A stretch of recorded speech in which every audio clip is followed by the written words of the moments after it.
Hey guys, hope you're doing well. I really appreciate you checking out the video. So, I've been getting quite a bit of questions on, what kind of cargo rack I'm running on the Jeep, or what kind of jerry can mounts am I, doing, or where can I buy that, or stuff like that. Anyway, the point of this video, I'm starting a DIY little small series of overland projects, overland gear, and organization kind of projects you can do to your rig. These will just save you a few bucks. They're really inexpensive, but they are very functional, and they last pretty well from what I've used them for.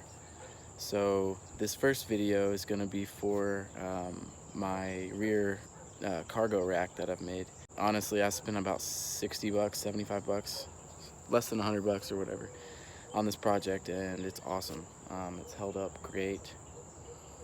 People ask me all the time, where did I buy that or whatever, and it's just some ingenuity and creativity. So let's get into it, and I'll show you guys how I have it set up.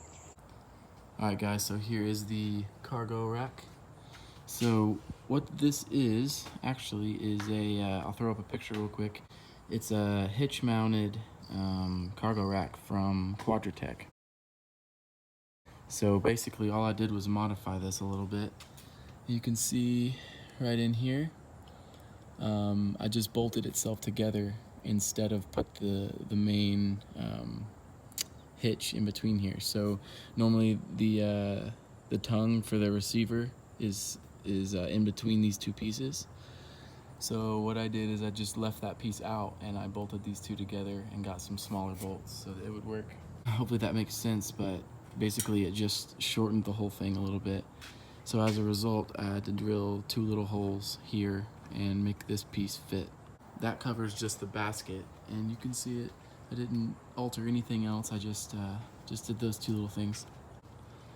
All right, so now you can see it's on the tire carrier. First of all, let me just show you that. I don't know if you can see that. It's definitely on there. It doesn't move. It's really nice. So what I did was, you can see I drilled a hole here and a hole here and added these two pieces of steel as support bracket or support braces. So that just supported the lateral movement left and right. And for my tire carrier, it ended exactly where the top of the tire was here, the spare. So I was able to just lay this flat over the tire, as you can see right there. So it's resting on the tire, and it's resting with these two little support pieces. So this is just steel I got at Lowe's and painted black.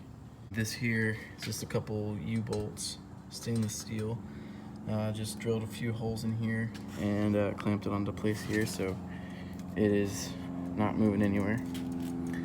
And then as well for the top, for it to not shift around, I know this might look a little bit questionable, but it has not moved since I put it on here. So this is just a couple more U-bolts, and this here is a couple more pieces of steel right here that I've put to secure this. And the steel is all the way up here, and that steel is all the way to here.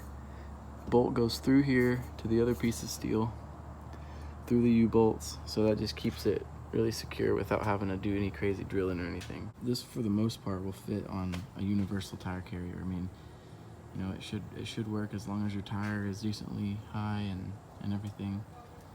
Now, as far as using the cargo rack, mainly I use this for firewood. I have a cooler that fits up there, but I like to keep that inside the Jeep. Yeah, I've thrown firewood up here. When I have my kayak attached to there, I ratchet strap the kayak to here, and it holds up very nicely. It's very secure. I mean, for under $100, this setup is awesome. It works great, and it's cheap, and it looks good.